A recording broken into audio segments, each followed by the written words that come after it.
Hi மக்களே! நம்ம இன்னைக்கு சலங்கை ஒலி சீரியல் மார்ச் 19, 2026 என்ன நடக்க போகுதுன்றத பார்க்கலாம். இன்னைக்கு பூமியோட தம்பி பூமியை தேடிட்டு கிராமத்துலேருந்து சிட்டிக்கு வராரு. அப்போ சில ரவுடிங்க துரத்திட்டு வராங்க. துரத்திட்டு வரும்போது அவங்கள்ட்டேருந்து தப்பிக்கிறதுக்கு போலீஸ் ஒருத்தர் நின்றுட்டுருக்காரு. அவர்கிட்ட என்ன என்ன என்னை ஒருத்தவங்க துரத்திட்டு வராங்க அப்படின்னு சொல்லும் போது, யார் என்னன்னு கேட்கும்போது, நான் எங்கள் அக்காவை தேடி வந்திருக்கேன், எங்கள் அக்கா கண்டுபிடிக்கிறதுக்காக நான் வந்திருக்கேன் அப்படின்னு சொல்கிறாரு. அப்போதைக்கு போலீஸ் ஸ்டேஷன் கூப்பிட்டு போகிறாங்க. அந்த போலீஸ் கூப்பிட்டு போகும்போது சொல்கிறாங்க, நீ யார், எங்கேருந்து வந்த அப்படின்னு கேட்கும்போது, நான் எங்கள் கிராமத்துலேருந்து எங்கள் அக்கா தேடி வந்திருக்கேன், எங்கள் அப்பா அம்மா இறந்துட்டாங்க, எங்கள் அக்கா தான் எனக்கு எல்லாமே, எங்கள் அக்கா தேடி நான் வந்திருக்கிறேன் அப்படின்னு சொல்கிறாங்க. உங்கள் அக்கா அட்ரஸ் தெரியுமானா அட்ரஸ் தெரியாது அப்படின்றாரு. அப்படின்னு சொல்லிட்டு இருக்கும்போது போலீஸ் பெரிய அஃபீஷியல் வராங்க. யார் இந்த பையன் கேட்கும்போது, பிட் பாக்கெட் கேஸா அப்படின்னு கேட்குறாங்க. இல்லை, இவர் சொந்தக்காரங்க தேடி வந்திருக்கிறான் அந்த பையன் அவங்க அக்காவை தேடி அப்படின்னு சொல்லிட்டு இருக்கும்போது, பசிக்குது, சாப்பாடு வேணுன்ற மாதிரி கேட்குறாரு. போலீஸ் சொல்கிறாங்க, சாப்பாடு வாங்கி கொடுக்க சொல்கிறாங்க. சரின்னு சாப்பிட்ருக்காரு. அப்போ ஹையர் அஃபீஷியல் போலீஸ் சொல்கிறாங்க, நீ யாருப்பா அப்படின்னு கேட்கும்போது, எங்கள் அக்காவை தேடி வந்திருக்கேன் அப்படின்னு சொல்கிறான். சரின்னு சாப்பிடுன்னு சொல்லிட்டு இருக்கும்போது, அதை கையில் வச்சிருக்கிறாரு ஒரு பொம்மை. பூமியை காப்பாற்றுறதுக்காக வச்சு போட்டாங்கல்ல ஒரு பொம்மை, ஷோபா சந்திரா, அந்த பொம்மையோட வராரு. அந்த பொம்மைக்குள்ளே ஒரு சின்ன வீடியோ கேமரா மாதிரி இருக்குது. அதை எடுத்து பார்க்குறாரு. அப்போ ஷோபா சந்திரா எப்படி இறந்து போனாங்கன்றதை பார்த்துடுறாரு. அதில் அபூர்வா தான் ஷோபா சந்திரா இறந்ததுக்கு காரணன்ற வீடியோ பார்த்துடுறாரு அந்த ஹையர் அஃபீஷியல் போலீஸு. பார்த்துட்டு இருக்கும்போது இதை அவருக்கு தெரிஞ்சிருது, இவர் சரத்சந்திராவோட பொண்டாட்டி, 2வது பொண்டாட்டி அபூர்வா தான் கொலை பண்ணியிருக்காங்கன்னு தெரிஞ்சுக்கிட்டு சரத்சந்திராவுக்கு ஃபோன் பண்ணுறாரு. சரத்சந்திரா அப்போதைக்கு பூமிகிட்ட பேசிகிட்டு இருக்காரு. ககன் நீ கல்யாணம் பண்ணிட்டுனா செத்து போயிடுவேன், செர்ரி உனக்கு கல்யாணம் பண்ணிக்காத காரணம் நீ ககன் மேலே வச்சுருந்த பாசமும் அன்பும் அவனுக்கு தெரிஞ்சதுனால உன்னை கல்யாணம் பண்ணிக்கல, நீ ககனை கல்யாணம் பண்ணிக்கிட்டீங்கன்னா நான் உயிரோடு இருக்க மாட்டேன், செத்து போயிடுன்ற மாதிரி பிளாக்மெயில் பண்ணுறாரு. அப்போ ஃபோன் பண்ணிகிட்டே இருக்காரு போலீஸ். இவர் எடுக்கவே இல்லை. ஃபுல் ரிங் போய் கட் ஆகுது.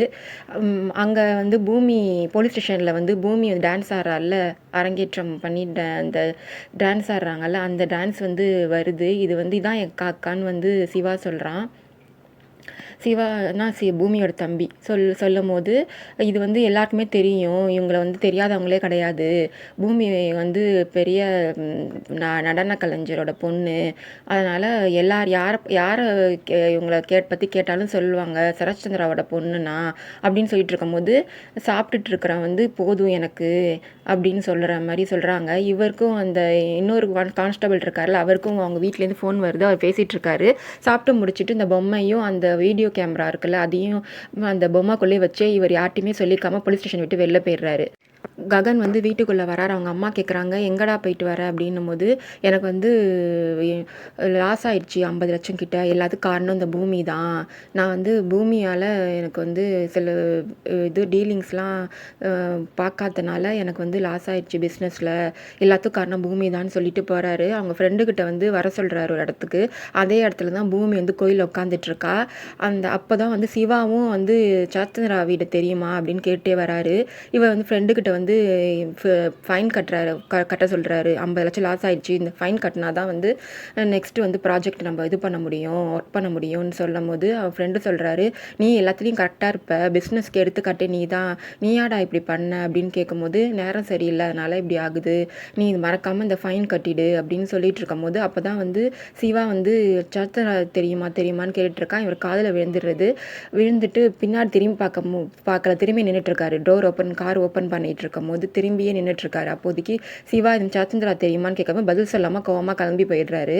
அப்போ தான் பூமியும் கோயிலில் உட்காந்துட்ருக்காங்க. அவங்க அப்பா சொன்னதெல்லாம் யோசிச்சுட்டு இது மாதிரி என்ன பண்ணுறதுனே புரியாமல் உட்காந்துட்ருக்கா. அப்போதைக்கு சிவா குரல் மாதிரி கேட்குதுன்னு அங்கே வண்டிலாம் நிறையா போயிட்டுருக்கு. அப்போ தேடுறா, யாரையும் அவரால் கண்டுபிடிக்க முடியலை. அப்போ செர்ரி வரான். செர்ரிட்ட நான் கேபி மாமாவையும் சாரதாத்தையும் சேர்த்து வைக்கணும், நீ தான் ஹெல்ப் பண்ணணும், நீ தான் எல்லாத்துலேருந்தே என்னை காப்பாற்றிருக்க, உதவியாகவும் இருக்க அப்படின்னு சொல்லும்போது, ககனுக்கு தெரிஞ்சால் ககன் என்னை கொன்னே போட்டுருவார், நான் பண்ண மாட்டேன் அப்படின்னு சொல்லும்போது அவளை கன்வின்ஸ் பண்ணி ஒத்துக்க வைக்கிறா. அடுத்தது சாரதா பூமி வீட்டுக்கு பூமியை தேடி போகிறா. நான் டிவோர்ஸ் சைன் பண்ணதுக்கு காரணம் கல்யாணம் நடக்கணும்னு தான், கல்யாணமே நடக்கல, ஏன் இந்த கல்யாணத்தை நிறுத்தினேன்னு கேட்கறதுக்காக பூமி வீட்டுக்கு போகிறா. பூமி வீட்டுக்கு போனப்போ பிந்து வந்து பார்த்துடுறா. பெரியம்மா ஏன் இங்கே வந்தீங்க, ஏற்கனவே வந்து நட்சத்திர கல்யாணத்தினால பிரச்சனையாக இருக்குது, நீங்கள் வந்தீங்கன்னா ரொம்ப பிரச்சனை பெருசாகிடும், யாராச்சும் பார்க்கறதுக்குள்ளே போயிடுங்க அப்படின்னு சொல்கிறா. மீரா உடனே வந்து பார்த்துடுறா சாரதாவை. நீ வந்து என்ன தைரியம் தான் எங்கள் வீட்டுக்கு வந்திருப்ப, டிவோர்ஸ் பேப்பரில் சைன் பண்ணுற மாதிரி சைன் பண்ணிவிட்டு என்ன நீ எங்கள் வீட்டுக்கே வந்திருக்கியா, இவ்வளோ மோசமானவளாக இருப்பேன்னு நான் நினச்சே பார்க்கலன்னு சொல்லிட்டு இருக்கா. அப்போ வந்து 2 பேரையும் கூப்பிட்டு போய் நீ வந்து டிவோர்ஸ் பேப்பரில் சைன் போடாமல் எங்கள் வீட்டை விட்டு போகக்கூடாதுன்னு 2 பேர் ரூம்குள்ளே அடைச்சி வச்சிடுறா. அவங்க அண்ணனுக்கு ஃபோன் பண்ணுறா, இதுமாரி சாரதா வந்திருக்கானா, நீங்கள் உடனே வாங்கன்னு சொல்லும்போது அவரும் சரச்சந்திராவும் கிளம்பி வராரு. எங்கே அந்த சாரதா அப்படின்னு கேட்குறாரு. ரூம்லேருந்து கூப்பிட்டுட்டு வரா மீரா. நீ வந்து டைவர்ஸ் பேப்பரில் சைன் பண்ணுற மாதிரி பண்ணிவிட்டு கல்யாணத்துக்காக இவ்வளோ சீப்பான நாடகம்லாம் போட்டிருக்க, நீ என்ன மாதிரி பொம்பலை அப்படின்னு கேட்குறாரு. நான் அப்படிலாம் பண்ணலை, எனக்கு டைவர்ஸ் பேப்பரை பற்றிலாம் எதுவுமே தெரியாது, கல்யாணத்துக்காக தான் நான் வந்து டைவர்ஸ்க்கு சைன் பண்ணேன் அப்படின்னு சொல்கிறா. உடனே அங்கே வந்து அபூர்வா வரா.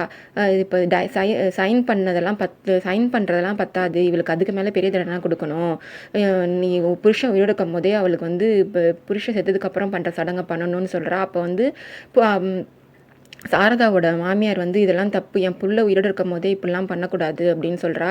வாய் முடுங்க, எங்கள் வீட்டில் இருந்து இருக்கிறோம்னா நாங்கள் சொல்கிறது தான் கேட்கணும் அப்படின்னு அபூர்வா சொல்கிறா. அப்புறம் வந்து இது மீரா நீ வந்து சடங்கு செய்கிறவங்கலாம் வர சொல்லு அப்படின்னு சொல்லி ரெடி பண்ணு அப்படின்னு சொல்கிறா.